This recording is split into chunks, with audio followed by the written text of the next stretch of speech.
I'm Ashley Fetko. And I'm Casey Lynch. We're millennials, We're lawyers, we're moms, we're Swifties, and we're best friends. we are deep in the thick of paid working motherhood. It's real, it's funny, and sometimes it's real funny. But also, it's no joke. It's the normal mess. The normal mess. The normal mess. Nailed it.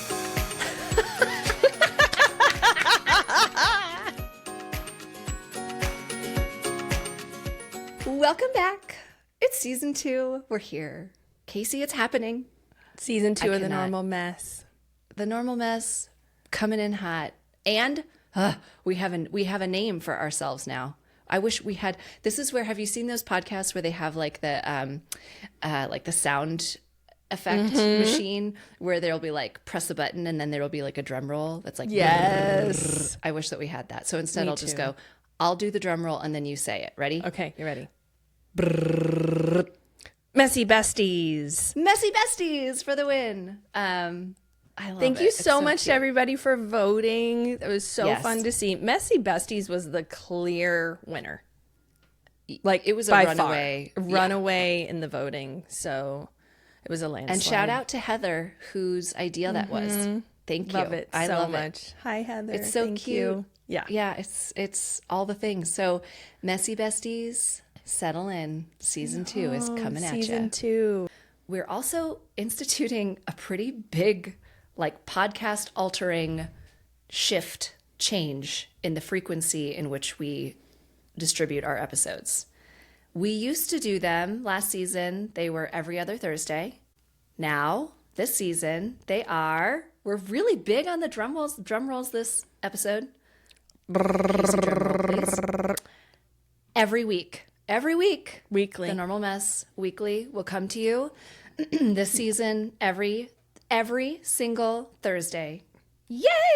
I'm very afraid. This is tapping into my anxiety because it's getting very close to podcasting every week until we die. But I'm going to trust you that this is something that's sustainable, but we're just giving the people what they want. You want it weekly. We're going to give it to you weekly. Here we go. Then you shall have it. Ladies and gentlemen, today we're going to do a catch up. It's been over a month since we recorded and spoke to you. We had a nice little break, but we didn't rest. It was a break from this to do other things. So we're going to just do a little catch up and say hi and chat about, as the besties we are, what's been going on in our worlds. Then we have Ashley's topic today for us is the tallest poppy. I think I've seen it written tallest poppy syndrome or tallest poppy theory, something like that. Tallest poppy? Yeah, tall poppy, tallest poppy. Yeah. It's all about, poppies with some height. We'll say that. Yes. Okay, let's do it. And then we're going to finish with a really fun game. We're going to laugh our tails off on this one. We have a question about our celebrity that we think represents a piece of inner us, each one of us. Is there a celebrity out there? Yeah, our inner, like the specific piece that it represents though is like the weird piece. The weird piece. Yes. Right? Okay. So let's be clear. And we'll say this again. It's not who we think would play us in a movie. That's not the game. No. Okay. And you'll understand why You when will. we reveal them, why we are saying no. Okay. It's our inner celebrity so weirdo. good. Okay. I'm so excited for this. Okay. What have you been up to? It's been weeks. I mean, we've It's been talked. weeks. Yeah, and We've seen each other in person. repeatedly in various places. I know, it's like I have missed this aspect of our friendship where we just like hop on a mic and gab so much, but we have been so busy. So should I share where I've been and then you share where you've been? Yes. Okay. And we just said we would try to name the cities we've been to, even if that city we were just on a layover. Because I think the theme of our break was travel. Yeah, that was the theme. So I have been, since last we spoke, I have been in Denver, Chicago, Denver, London, Dublin, Doolin, Galway, Tubbercurry, Sligo, Dublin, London, Washington, D.C., Denver, Orlando, Denver, Seattle, Denver. Oh my gosh. Nailed it. I left out several of we went to so many small towns and villages in Ireland. I left them all out. I highlighted one that we'll come back to. But that's where I've been. All right, Casey. I'm going to, in editing, I'm going to see if I can speed it up double time when you're saying that. So it's like, yeah, please do, because I had to like pause to like think through where did we go next. Yes. And same for me. All right. So since we were last here, started in San Diego, Philadelphia, Dublin, London, Rome, London, San Diego, Washington, D.C., Orlando, Houston, San Diego, Dallas, West Palm Beach, Dallas, San Diego. Woof. Okay, Wolf is right. That's another round of applause. Holy moly. And here's the downside of all this, ladies and gentlemen, is it wasn't all on one airline. So I don't even get like frequent flyer status now. I know. Same. You got to get, when you've got so much stinking travel to do, like you got to pick the airline that's just going to get you there and get you home in the most convenient time. I try to always fly United. I'm like, I'm in deep with United. I am too. But there were some, I was Lufthansa. I was big on the Lufthansa. Aer Lingus. And going overseas, the American route was so much better from San Diego, like, because I'm not in a United hub here. So anyway, I'm now gold on American Airlines. I went from nothing to gold. Gold gets you nothing, just so you know. But okay. It's the first tier. It like gets you It's nothing. the first tier. Okay, that's different than United. Yes, United Gold, I'm like I'm as high as you. I'm not a 1K, and I don't take pride in these things because I feel like when people, particularly men, come on and they're like, I'm a 1K million miler, blah blah blah. Okay, well now you're just bragging about how much time you spent away from your family. Like, it's true, except for that, I love it. I do like status. That's the hard part too. Is like my bags aren't free when I go American. I know, right? And that's like I want the free bag. Like, I want to be first on that plane. I get first on the plane. I get like the seat that welcomes me by name. I get my bags for free. I get extra whatevers. And when I'm on United, any other time I'm like in the back of the plane. Anyway, boarding last. Anyway, but we have been busy. So busy. And what was really, really cool about both of our trips is that both of us got to take an international trip with our moms. Yes. So I took my mom to Rome. And then we all convened. I know, and we saw each other. So I took my mom to Rome and London. We were in London for business, but the Rome part was to celebrate my mom's 70th birthday, and that was really special. And then you got to take your mom on a dream trip to Ireland. Thus the Dublin, Doolin, Galway, Sligo, all of the other tiny towns in between. Yeah, we so I brought my mom to Ireland and we did an epic road trip. We rented a car. I drove on the opposite side of the road like a freaking pro. I want to add this to like a boss. I'm going to add this to my LinkedIn profile, which is getting should be more, like your tagline or whatever. Right, like can drive through roundabouts on the opposite side of the road, no problem. I know. We don't have time for your hour-long story about the roundabouts in Dublin related to car rental returns. That's for another day. If you need tips, listeners, just reach out to Ashley because she'll tell you this. I'm your gal. It was incredible. I have no notes, chef's kiss, but it has been wildly busy since we last spoke to you. Tired messy levels. Besties. Tired levels. It doesn't help you got back home at like 1 a.m. last night from Seattle. Yeah, last night, because I did 2 flights in a day yesterday. Like I flew to Seattle and I flew back from Seattle same day and gave a speech in the middle. So I am a little bit sleepy now, thus the coffee, which is running low. So we have to. All right. So for anyone who is a watcher of The Normal Mess, Casey is now holding up a very adorable mug. She's going to hold it up to the camera. Look how cute that is. Okay, so for those who cannot see, it is a really cute little polka dotted coffee mug that says Tubber Curry, the home of normal people. And so I bought this for Casey when my mom and I were stopped in one of the very many small towns that we stopped in Ireland, Tubber Curry. And we were just in this little shop and I saw it and I thought, oh my God, it's like home of normal mess. Like it doesn't say mess, but it does say normal people. And I thought it was so funny and clever and perfect. So I get up to the register to buy it and the guy's like, have you seen it? And I, for a very tiny split do it in his accent though. Can you do it in his accent? I don't want to. I haven't heard that. It's like, darling, have you seen it? Yes, there you go. That was, okay. For my untrained ear, that was brilliant. After hearing it for so long, I was like really good at it.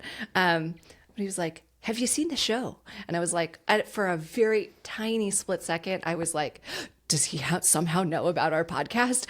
And are we like famous? And he's like an older gentleman. He is not our target demographic. Like he was like 75-year-old Irishman who lives in Everyone a small town. is welcome here, but I agree Everyone that is is not our welcome demographic. here. But there's no world in which this man is like a messy bestie. But for a second, I was like, oh, did he recognize? No, he was not talking about us. Apparently, Normal People is a show, and I have yet to watch it. But it was filmed. It was filmed in Tubber Curry, and so this mug that I thought was just like a really adorable, clever thing was actually a reference to a TV show that I've never watched. Okay. I love the mug. It's so sweet. It's so cute. Thank you. It's so I've cute. used it many a time.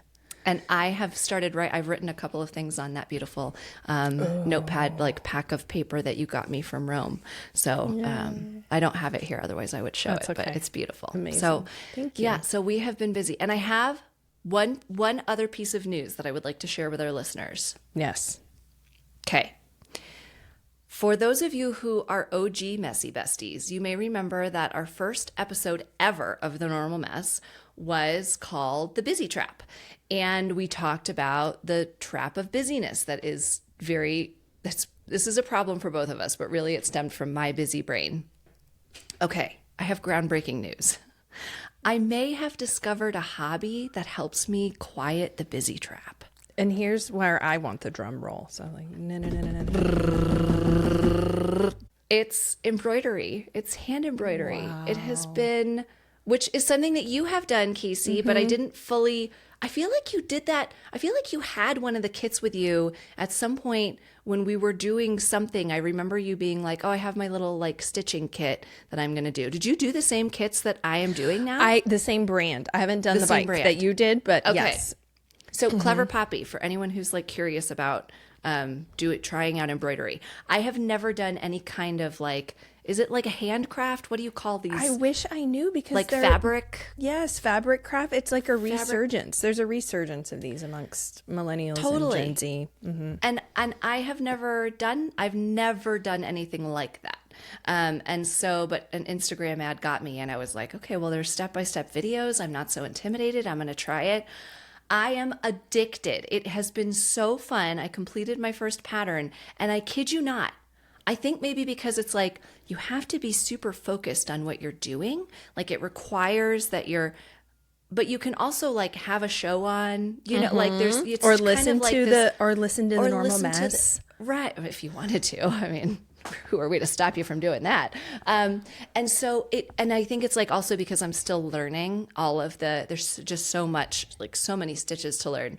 I have no room in my brain to be busy when I'm doing this, when I'm embroidering. Yeah. So it has been like this gift of Zen that I've discovered over the past couple weeks since we last spoke. So I'm about to, my next kit just arrived yesterday while I was on the plane. And so I got home. Are you going to bring it on our next trip next week? Yes, I am. Cool. Yeah. I'm going to, because our travels aren't done. No, obviously. Right. We have more We're to going do. to meet up again next week. So yeah, I'm going to draw it so that it's ready for me so I can stitch next week.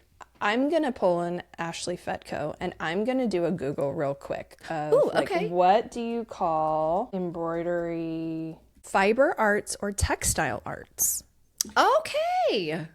Fiber arts. I Right. love this. I feel I do consider myself a crafty person, but I'm not great at it. But it brings me so much joy. So we've talked about gardening. I do gardening. But my latest one is crocheting, and I feel the same as you. It slows my brain down. It is meditative for me, and I can do it as I'm watching a show, as I'm listening to an audiobook or podcast or something. And there's something about not being on a screen, mostly not on a screen, right?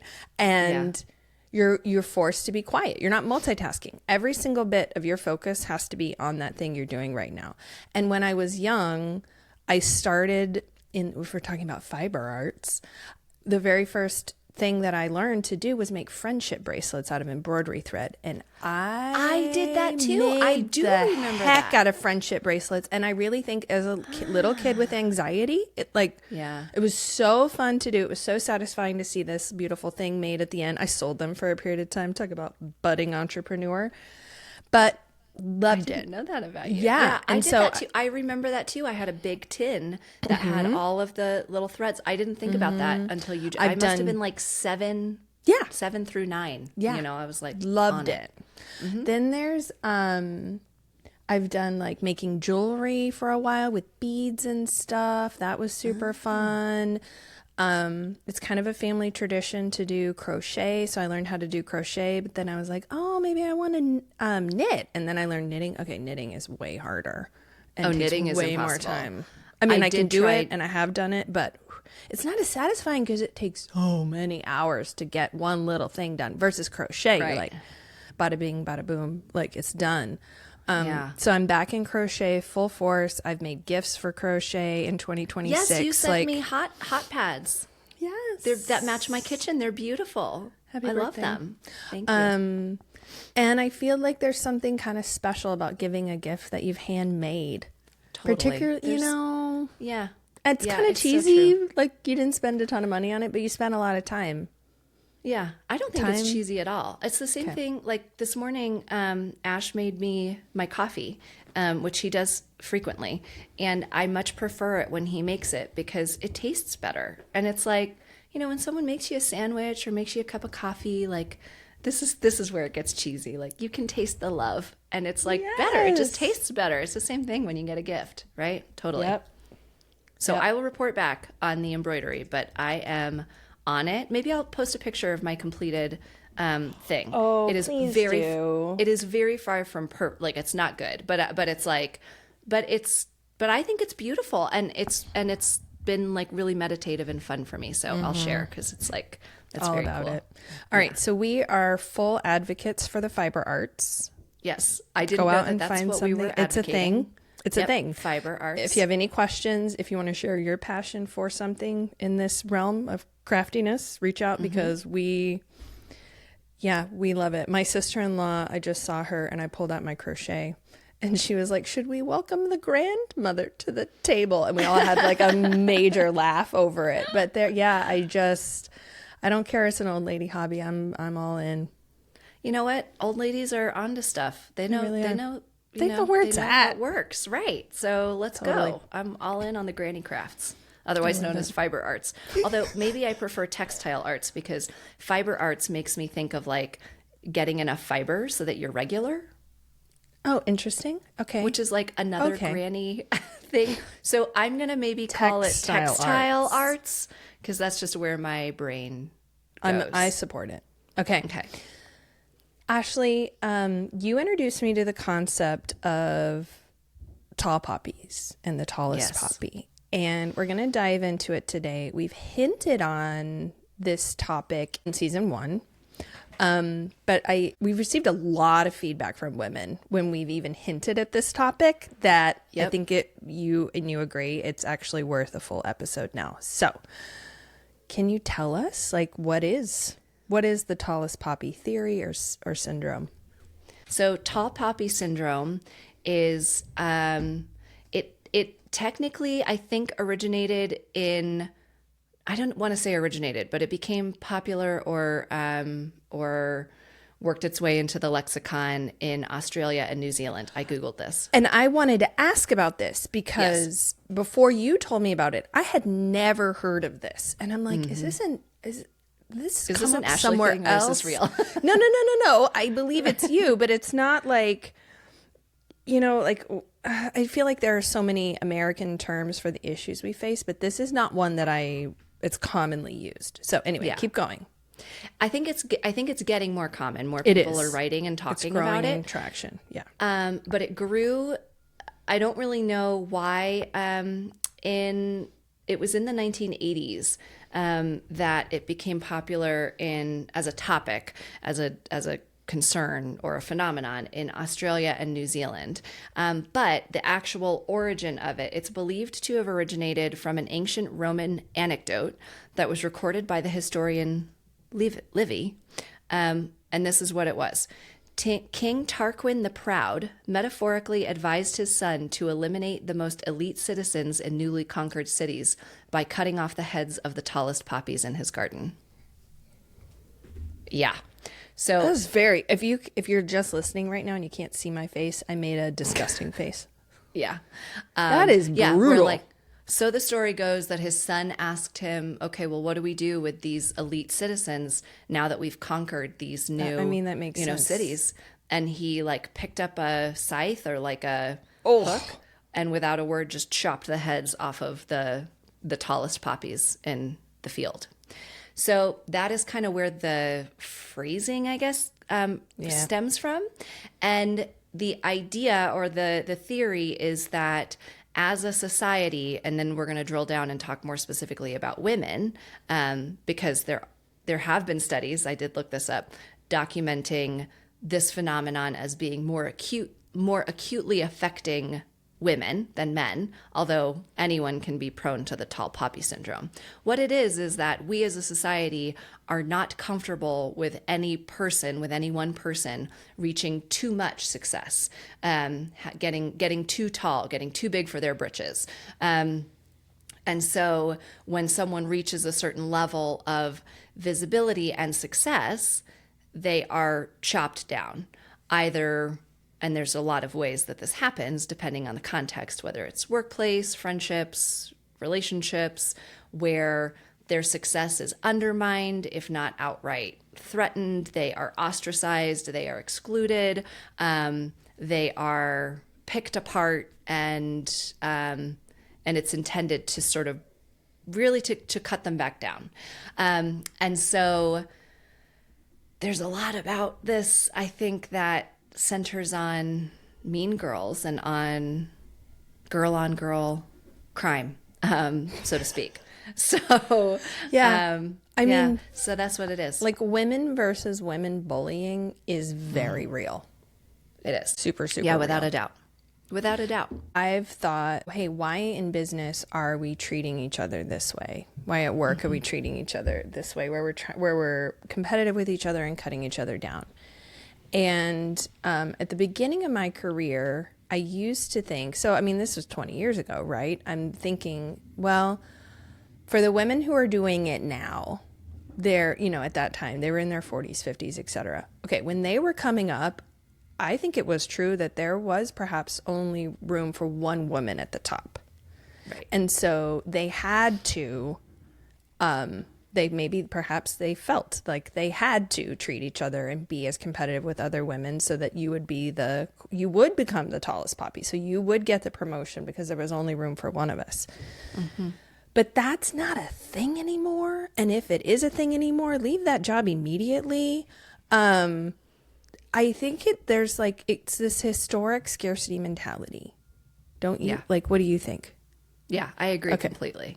I think that has to be the source of it. And I've wondered, I couldn't find anything on this, but I've wondered if there's maybe some evolutionary holdover, something there where, we want to promulgate our genes and so we're competing. Do you know what I'm saying? Mm-hmm, I don't know. Mm-hmm. I suspect that there might be some evolutionary, biological root reason at play there. Yeah. But we've come so far from certainly that point, and I do think that there's for sure a generational perspective, and like so many other things, I think millennials, we are sort of. I was just talking with someone about this yesterday, where we are sort of it was one of our law partners. We were talking about this in parenting, where millennials are sort of the bridge between generations, where we've absorbed a lot of the toxicity and problematic behaviors of previous generations. We've also been the lucky beneficiary of that work and those seeds, let's be really clear. But it's not always without problems. And so we're sort of like in this position, and we've talked about this, as moms, where we look at, socially, societally, what was happening in the 90s when we were coming of age and coming into ourselves as young women, was extraordinarily toxic about body image. And that was where we were conditioned to tear ourselves and each other down. And we're now at this sort of inflection point where we can, and I think most of us are choosing to stop that.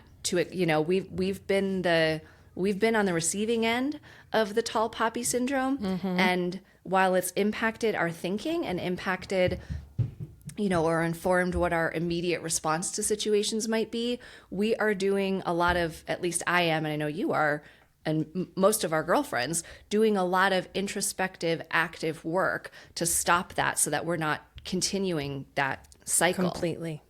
Right? Yep. I think you're a tall poppy, Ashley. Thank you. I think you're a tall poppy too, Casey. I know you and I have solutions. This isn't just going to be, disclaimer, this isn't just going to be us airing our grievances, but complaining, because I think we have the antidote. Yes, that Ashley's came up with. But I do think we should share some stories, because that's where we connect over these things. Totally. And it's just the example of why we need the solution. So have you ever been cut down by another woman? So many times. And then you times. And then you grew right back. And then I grew right even back. Even taller. Baby. Taller and stronger than ever. Tell us about it. I have been, we've talked about some of our strife in friendships with other women. I have experienced that where, another woman tries to undermine you or points out your flaws, or, it just in friendships in order to cut you down and deflate your ego a little bit. I've had that happen repeatedly. It's happened to me in business as well, where you, even colleagues, people who were on the same team, so to speak. Yep. And that's almost where it's worse. But I want to share an example that is I think one of the most shocking. Are you ready? Tell me. Yes. Set the scene. I was tall poppied by 2 separate teachers that I can think of. No. Yes. One when I was in the 5th grade, I distinctly remember, and the other when I was in high school. Okay, tell us. So, teachers are so important, and they play such a pivotal role, particularly when you're in your earliest years, and you're making sense of the world, and you're lacking context, and you're developing your sense of identity. My math teacher, I've told you about this previously, because we've talked about how I've had this, this lingering sense, and it came from her. Sorry, my kids are going crazy upstairs. Apparently. Normal mess. For any Hashtag normal mess happening. Here we go. My 5th grade math teacher, and it might have been that she just was not a great teacher. I don't know, but my experience and what I perceived was that it was very pointedly at me. I didn't see her behaving in this way toward other students, and certainly not toward other girls in the class. Anytime I asked a question, I was somewhat mocked or ridiculed for having asked the question. Okay, well, how do we do this? Could we solve could we solve it in this way, or and I would ask clarifying questions, and it was I remember her saying, and it was fair questions. I mean, looking back at them now as an adult, as an almost 40-year-old woman, I'm Of course she would ask that question. I'm not the only one in the class, I'm sure, who had that question. And instead she would sort of laugh and be like, well, maybe you and I need to connect after class and I can sit down and tutor you so that you understand this. And it was like, well, okay. And then so to be publicly, and I was in 5th grade, so to be publicly called out in that way, and it wasn't in a soft, supportive, I'm here for you way. It was like a public call out of like, well, you're just dumb. You're just an idiot. And so what happened was I developed this belief that I was bad at math. Like I went through my whole life believing that I was just bad at math because I could do the things, but the response that I got made me feel like I was crazy for struggling with these things. So the story that I told myself as a result of that was like, oh, well, you better just stay away from math. Don't take that risk. You're not good at math. Okay, just back away from it. But what I wasn't seeing was that I was good at all of these other things that required math. I was good at chemistry. I excelled in chemistry. Chemistry is all equations. Like there's so much math involved in chemistry. I'm a violinist. Like That's what I was just about to say. I'm like, but even reading the music and understanding the difference between the notes and like and understanding octaves and how that translates and all of that. And there have been so many studies done about the power of playing music in cultivating strong math skills. Yeah. And so it wasn't until we had this major project at work that I had to do math. And I was like, this is going to go badly for everybody. You should not leave me in charge of this project. But I did it. And not only did I do it, I discovered that I was good at it and I enjoyed it, that I confronted this story that had been years in the making, that I was bad at math. And it stemmed from, and again, I don't know, to get us back on topic here, I don't know, I can't say, with any certainty because this was years ago, obviously. But again, she was a woman. It felt very targeted and mean, directed at me from a teacher to a 5th grader. That pattern repeated itself again in high school with a female teacher as well. In math?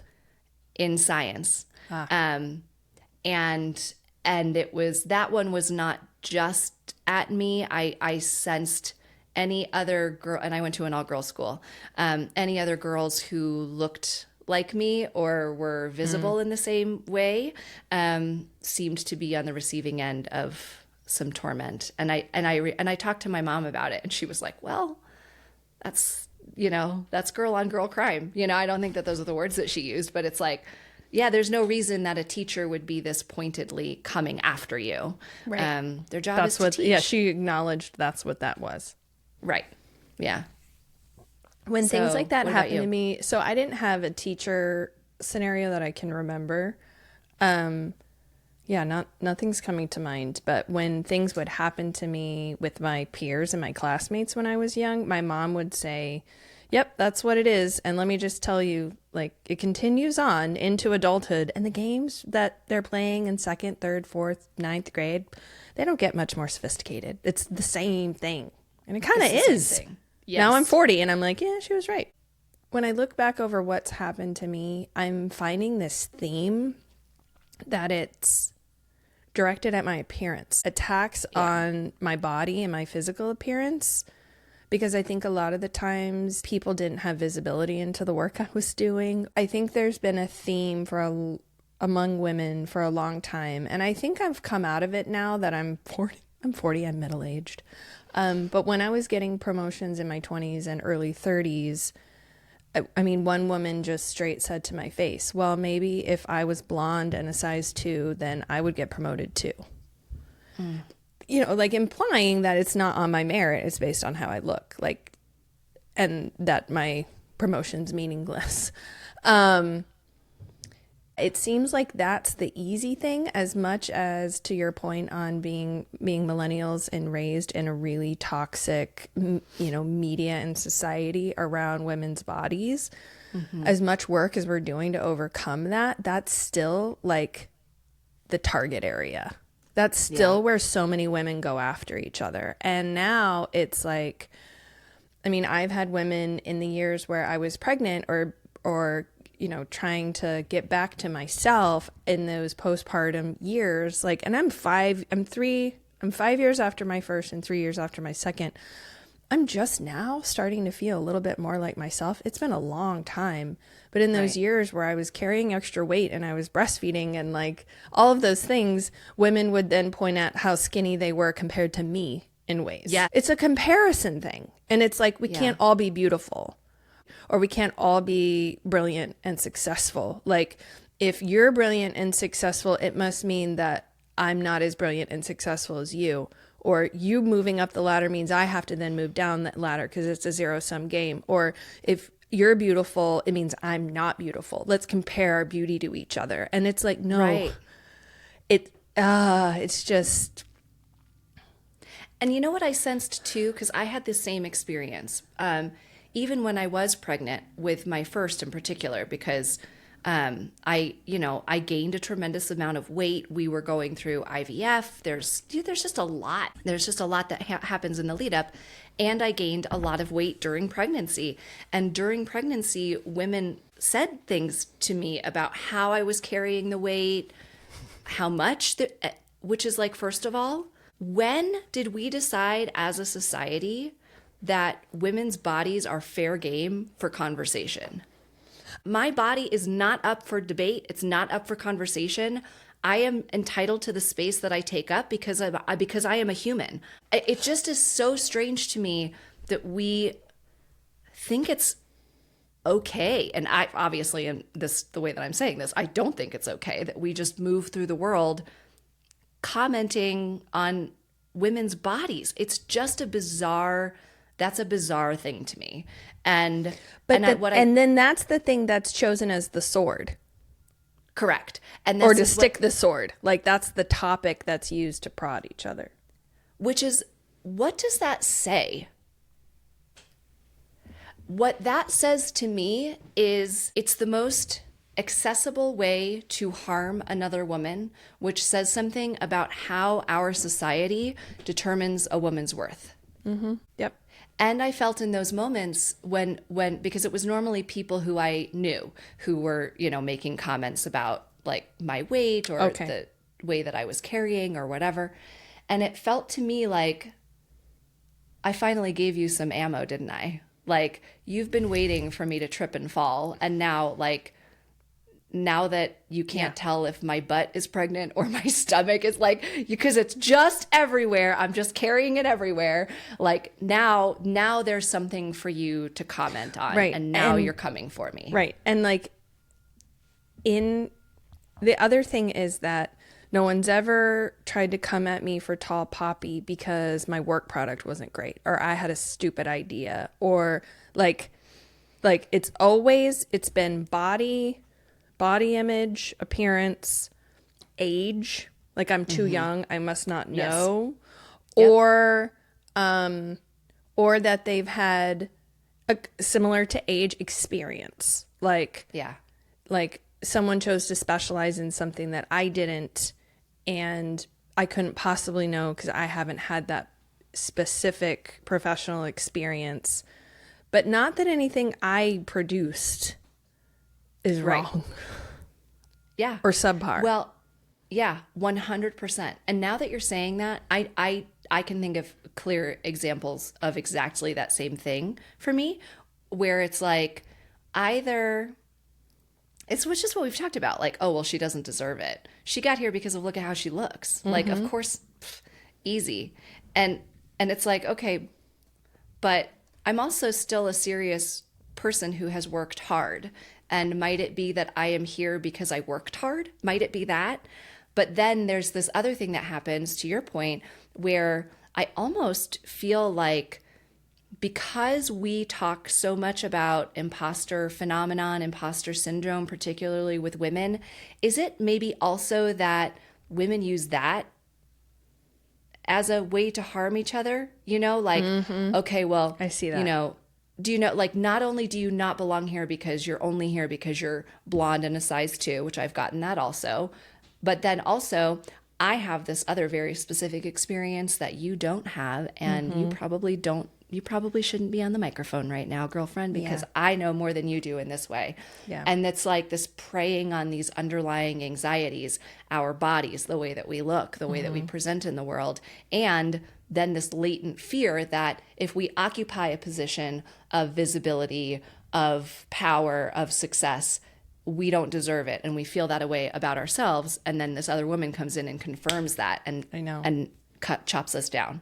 And to tie into one of our other episodes where I was very vulnerable with everyone about my fear of other people's opinions, what we called our FOPO, like it's the history of being cut down that perpetuates my fear. Like, oh my gosh, are they right? And then I internalize what they've said to me and I apply it to future scenarios. So it becomes this, I heard this new term. Have you heard the Buddhist concept of the second arrow, the two arrows? No. Okay, so the first, it's in this book I'm reading, but the first arrow is like something that happens to you. Like, and in the concept of the book I'm reading, like something happens to your body. Like, let's say you're in an accident. That happened to you. You can't change that. But then the way you talk to that's an arrow that hits you, right? It's something that happens to you. The second arrow comes when you perpetuate it because of the way you continue to attack yourself over it. Like, why am I still in pain?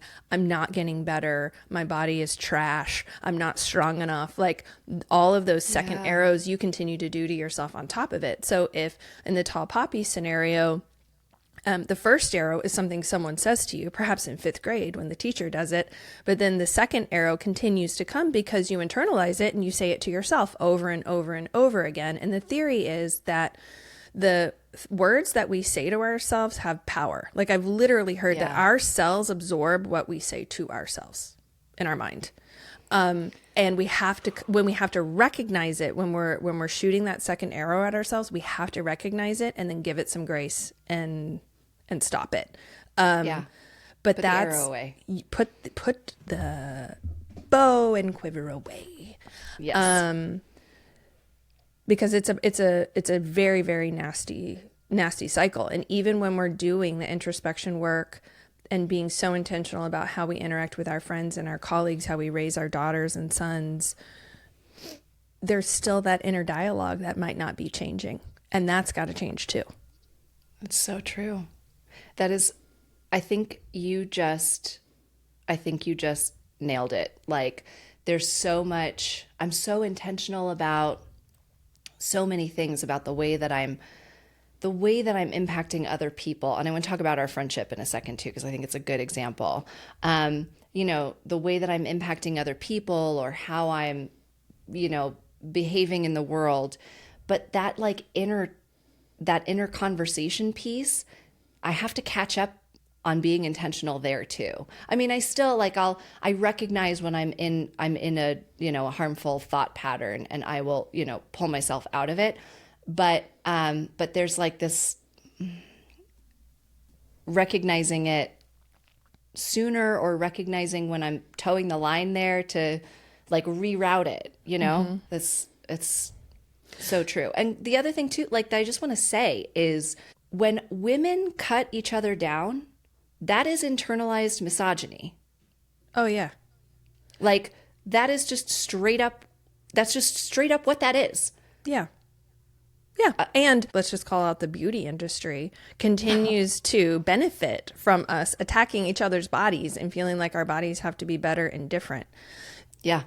Oh my gosh. Okay. Anyway, would you agree that when a one woman attacks another, the attacker is attacking from a place of self-consciousness? Yes.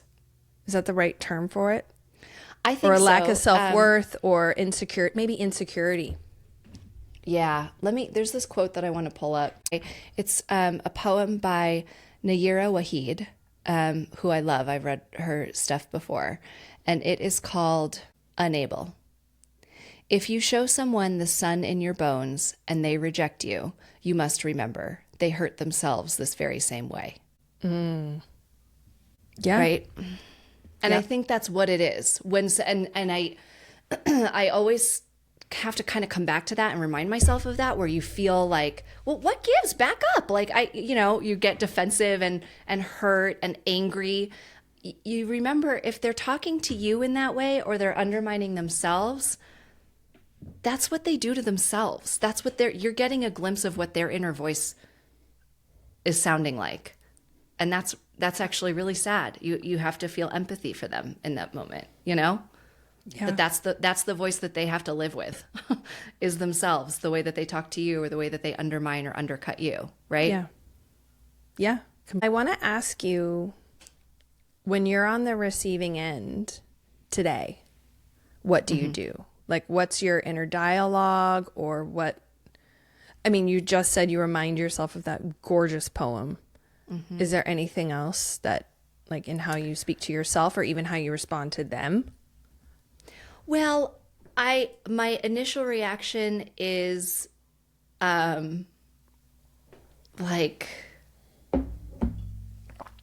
is kind of feeling like, well, I just feel sorry for you then, if that's how you move through the world and that's how you treat me. And I if I have wronged somebody in some way, then okay, I guess I deserve what I have coming to me. But if someone's just being cruel and cutting, it's taken a lot of that to not be personal. I'm still a little personally affected, but I'm no longer like wounded by that, because I come back to that, where it's like, I just kind of feel sorry for you. And then, and then I might engage in like a little introspection, like, is there some truth there? Is there something that, but usually the answer is no. Like, usually it's like, okay, well, I can see that this is coming. It really just comes back to like identifying the source. This is stemming from a place of insecurity for you. I can't solve that for you. Right. And I can't allow that insecurity to impact me. That has nothing to do with me. Right. So I don't really know that there's much there, in how I respond, but I am like very intentional about the way that I choose to engage, particularly with other women. What about you? I think like, really how do you similar. Respond when it happens now? So I am conflict avoidant. So I have never called a woman out on it. I've always just been like, okay, move on. Like, leave the situation behind. Yeah. I think it's very similar to you. I asked myself the question, like, hey, is this healthy accountability or healthy feedback? Or is it tall poppy happening? Yeah. And if it's about my body, it's tall poppy. Like, totally. Right? It's nobody's business. No. Like, and then if it's about, experience level or qualifications or something like that, or my age, something like that, then maybe there is a glimmer of truth somewhere in there. So my reflection has been, there's a couple of things. One is like feedback loops. Like, I'll ask someone that I do trust, along the lines of like, if you wouldn't go to this person and ask for advice about something, then don't take their advice and their feedback when you didn't ask for it, type thing. And so I go to someone that I do trust, whether it's you or my boss or another mentor in the industry, to be like, hey, what do you think about this thing, to kind of check myself? Because it's not just about going to your yes person. So honestly, Ashley, you're not my best person all the time, because you're always going to have my back. But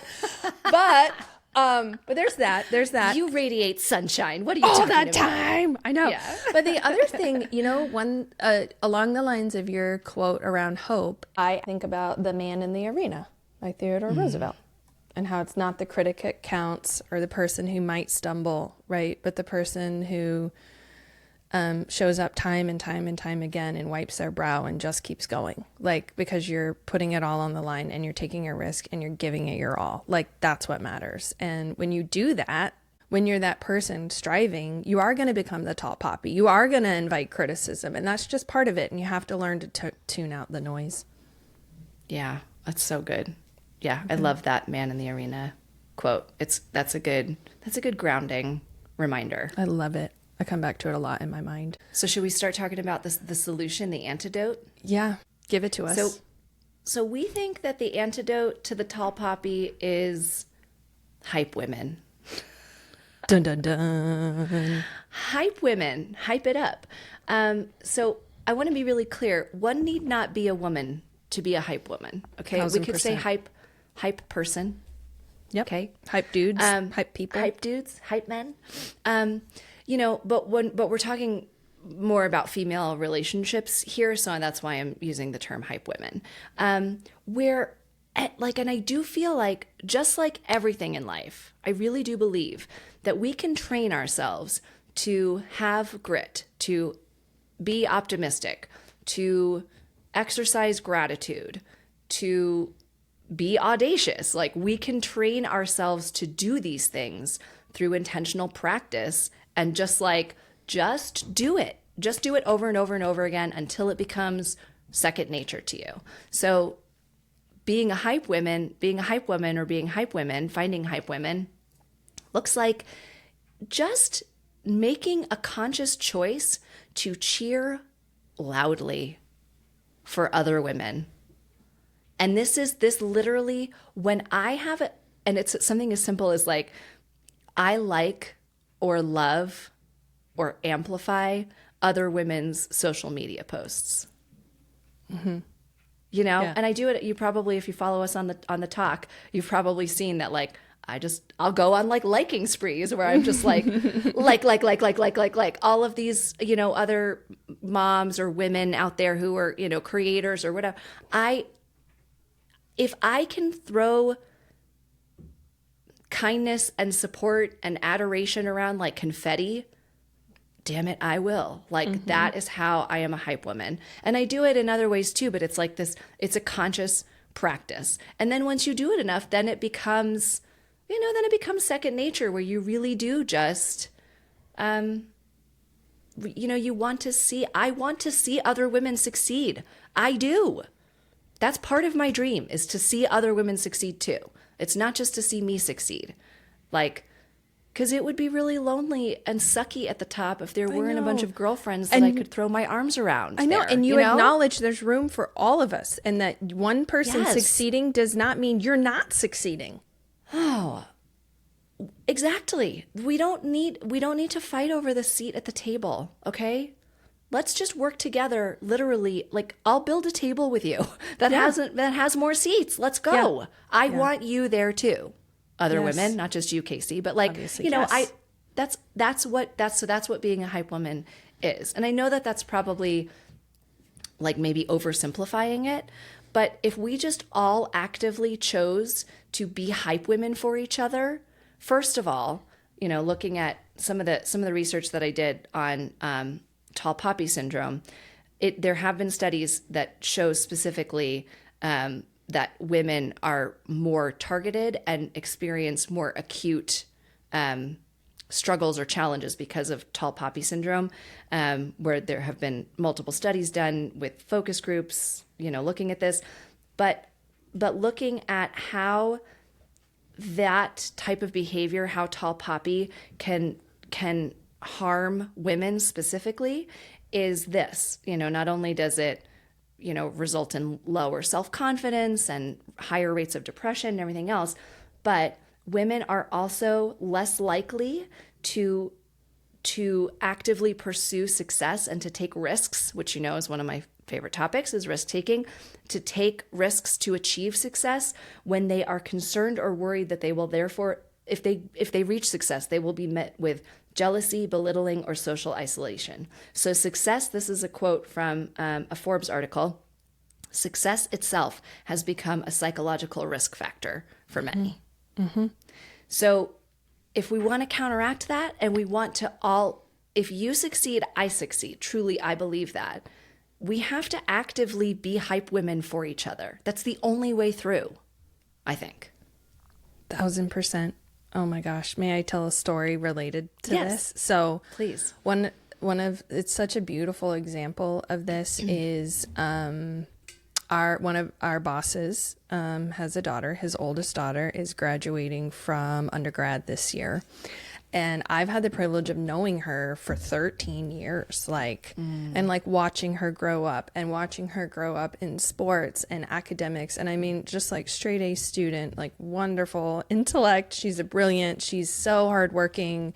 She's diligent, can't say enough wonderful things about her in that respect. But probably my favorite thing is about how she as a person is a hype woman for other women.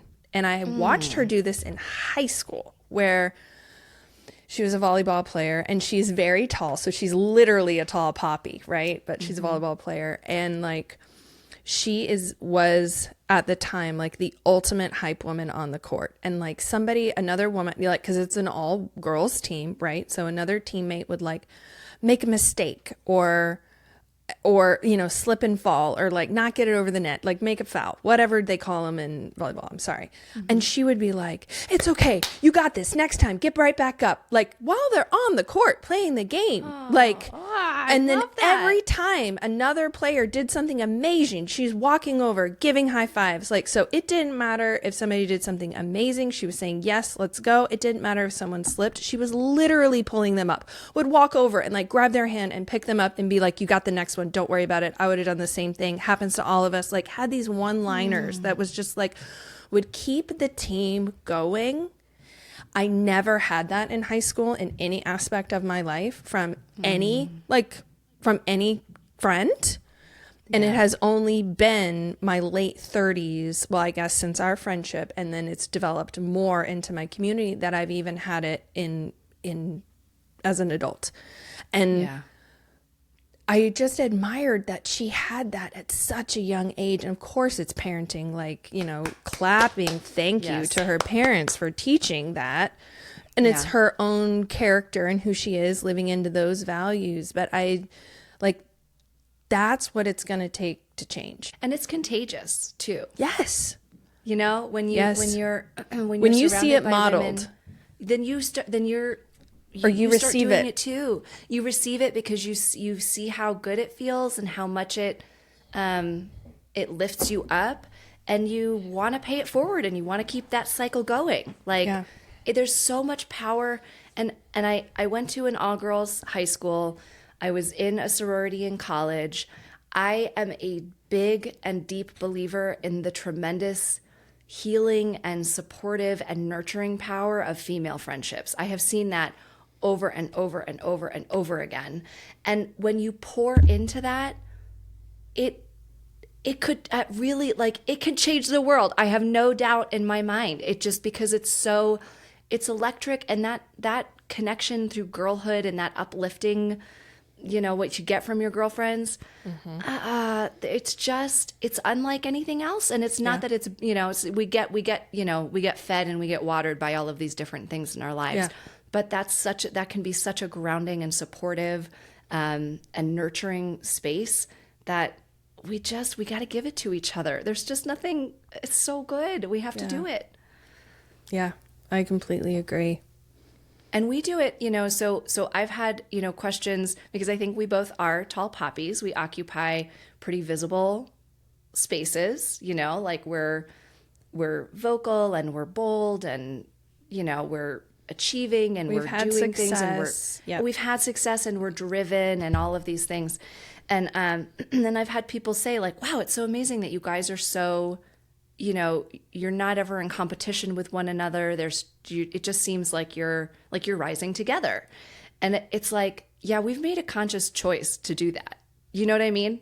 Like we literally say to each other, Casey, always in your front row, right? Like that's a phrase that we have repeated to each other over the course of years, like always in your front row. And it's like, it's become an institutionalized practice for us, that it's like, of course. I mean, when I came to your one listen to your mother performance and the front row was taken, I was so pissed. I had to sit in like the third row. The third row, always in your third row. It was the worst. No, but it's and what that phrase means is like, if you're on stage and you're the one shining, I'm there clapping and uplifting you and actively cheering for you. And if I'm on stage, I know that you're there. And there's just there's that power, and that's like, I don't know. It's a cool thing. And if you can find, like, you can be a hype woman. You can be a hype woman for anyone. Like, go do it. And there's you get a burst of dopamine doing it. 1,000%. There's also this element about being a hype woman that's not really visible. That's even more powerful, I think. And it's speaking a woman's name in a room where she's not. Like hyping her up even when she's never going to know about it. Totally. That goes so far. That goes so far. Yeah. Yes, it does. And not even like, not even like, never will you catch me saying anything negative about her, but more like when she's not there to, to speak her name or to put her name in the hat or to whatever, I'm going to, because I'm there. Yes. Like that's my sister. Of course, I'm there. Yeah. I don't have any like blood sisters for the record. Neither do I. But that's what makes this friendship easy. Yeah, that's right. The sister we've chosen. Exactly, but that's what it is. And there's also this thing. It's not just that I blindly hype you up. Like we joke that I'm like, you could commit a murder, and I'm like, well, I mean, that sounds like a well-reasoned choice. No, it sounded like they deserved it. I mean, I'm just like, do you need a backhoe? I'm here. No, I'm kidding. I'm kidding. I know. No, but like, but it's like, I do know that I can do a gut check with you as that circle of trust or focus group, feedback loop or not focus group, feedback loop or like, personal board of directors. I know that you'll tell it to me straight also. But the difference is that you'll never do that behind my back and you'll never undermine me either. And that flows both ways. Yeah. And so I know that I'm uplifted, but I'm also, I know that feedback can only happen in private. Like we don't. Exactly. Yeah. Yep. Yeah. 1000%. Yes. So I guess the takeaway here is being a tall poppy is in. Cutting down a tall poppy is out. Don't do it. Put the cutters away. Yeah. Be a tall poppy and also be a hype woman for other tall poppies. Pull them up. And if you see a poppy that's on her way to being tall, water her. Mm-hmm. Uplift her. Get her up there with you. 1000%. Oh, this was fun. So our final segment is, who is your inner weird celebrity? There we go. So, nicely said. Okay, so again, the prompt is not who would play you in a movie. That's not the prompt. That's a very different conversation that maybe we can have at some point also, because I have thoughts. Okay. I definitely know who would play you. I don't know who would play me, but I know who would play you. So we'll leave that one for another day. This is like, which celebrity's energy speaks to your innermost weirdo? Okay. Yes, I'm ready. Lay it on me. Who's yours? Should I do a drum roll? No. Well, yes, you can, but I have to do a disclaimer first because disclaimer first. This is who I desperately want to represent my inner weirdo, and I don't know if if I deserve it. Let's say that. I love this celebrity so stinking much that I want to embody some of this, and I hope I do. And if I don't, just tell me because I'm going to work on it. All right. Are you ready? Okay, you want me to do the drum roll? Drum roll. Brrr. Jack Black. Love him. I love him so much. Yeah. I'm borderline obsessed with Jack Black. He's so stinking funny. Okay, you know the character he played in The Holiday with Cameron Diaz? Yes. Love him. The scene when they're in Blockbuster and he's like able to do the music behind every movie that he picks off the shelf. Okay, I am not musically gifted. Jack Black is brilliant. I have no singing voice. He can write music, sing songs, play instruments, all these things. But there's something about his uninhibited silliness that I just want to be able to do in the appropriate spheres and scenarios and situations, of course. Well, and that's what I was going to say is that it's the lack of inhibition, I think. Yes. For you. Like I think that's what's like attractive. I have so much inhibition. Like, I'm like it's the faux inhibition. I have inhibition. What is that word? You're inhibition? You are inhibited. I am inhibited. Yes, that's it. I'm very inhibited. Yeah, but I don't want to be. And he's got no FOPO. Like, he has no fear of other people's opinions. He is fully, unapologetically, weirdly, fantastically, comically himself. I want his weird T-shirts. I want I want his silly eyebrows. faces. I'm obsessed with Those eyebrows. eyebrows. I've got nothing going on here. I want some Jack Black brows. So for those of you who haven't seen it, I guess he has a new movie with Paul Rudd, or there's something going on. They did some recent interview together. Yeah. And who I also love. Love Paul Rudd.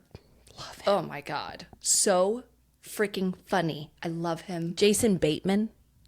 Jason Bateman is another one. I know. Sorry. Okay. Oh my Anyway, gosh. we're just going to talk about male actors we adore. Yeah, that's what's happening here. But anyway, Jack Black and he and Paul Rudd do this thing where Jack Black breaks into song and then Paul Rudd's like, I guess I'm along for this ride, and like, starts like air drumming or something. And I sent this to Ashley and I was like, this is us. And Ashley's like, yeah, but I'm Jack Black. And I'm like, no, I want to be Jack Black. I don't want to be the air drummer. I want to be the front row. I want to be the front singer. I only said that because I feel sometimes like my ridiculousness is next level, and sometimes because you're my hype woman, you're just like, yeah, all right, of course, I'm going to support this is what's occurring, and we're leaning into it because I have no other choice. Like, that's why I said that. Yes. I do think you do have an inner Jack Black, but to quote one of my all-time favorite movies, which is The Family Stone, you have a freak flag, you just don't fly it. I don't fly it very often. It's in there. You've got an inner Jack Black. So maybe that's our, we talked about New Year's resolutions. Maybe for 2026, one of yours is going mid-year resolution. Mid-year, we're cultivating Casey's inner Jack Black. I love it. I'm going to let my freak flag fly. All right. Okay. Ashley, what's yours? Drum roll. Matthew McConaughey. Okay, I loved this so much. All right. He is also ridiculous. Okay, I have to say something serious about him. Okay. His Oscar acceptance speech about his mother. I know. Still brings a tear to my eye. I just love him. Well, I'm obsessed with Matthew McConaughey. He writes poetry. Yes. There's like this. So this is one of the things about him. Like maybe he speaks to me because he's unexpectedly layered. Very. And and there's I feel like yes. I'm a little bit of an unexpected onion as well. Or maybe it's totally expected and everyone's like, yeah, of course. Like you're so transparently I would say layered. But once we get to know you, it's so transparent. But until you know you are kind of surprised at the different layers you'll find. I have a thing about listening to celebrity autobiographies on audiobook because they read them most of the time. And I listened to his and it was so good.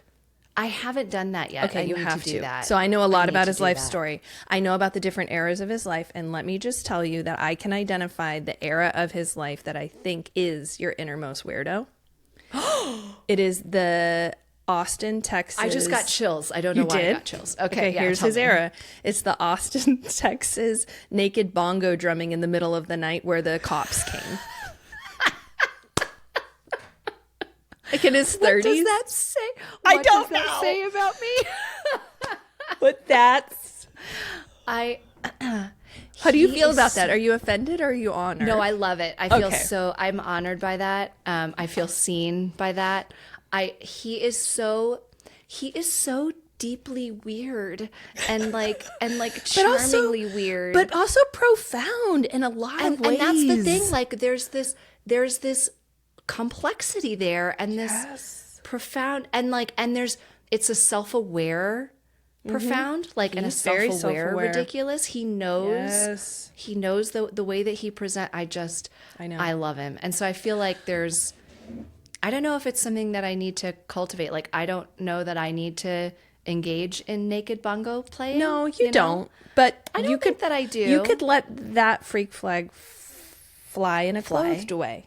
Yeah, I could bring a little bit of that energy. Yeah, and within like the sound ordinance, that would be good too. Yeah, and without cops or nakedness involved. All those things. But the bongo drums, we're good. But so sign me up for bongo lessons. Forget watercolor. Forget embroidery. Do you have his children's book for the kids? No. Oh my gosh, I'm sending it. See, I'm a bigger McConaughey fan than you. I'm sending it to you immediately. Oh, okay. All right. Yeah. So my inner weirdo is Matthew McConaughey, circa Austin, Texas, naked bongo, middle of the night, cops coming face. Yes, I think he was actually arrested for it. So, dear messy besties, do with that what you will. This has been the gift of my week. Thank you, Casey. I'm so happy to be back on the mic with you. We've missed it. We're so happy to be back. Big season ahead. I knew that we would get here, but I didn't know that it would be this joyful. And we're continuing to acquire new followers, and we're welcoming new messy besties into the fold every week. So every week share with the messy besties in your lives who don't know that they're messy besties yet. We're waiting for you, and we're happy you're here. All right, y'all. We'll see you next time. We love you. We'll see you next Thursday. Next Thursday, coming at you. Bye. Bye. The Normal Mess podcast is created, edited, and produced by us. To keep up with The Normal Mess, subscribe on your favorite podcast platform. To help us grow the Normal Mess community, leave us a rating and a review. If you'd like a piece of this normal mess, just reach out. Our email is thenormalmess@gmail.com, and you can find us on Instagram and TikTok at The Normal Mess.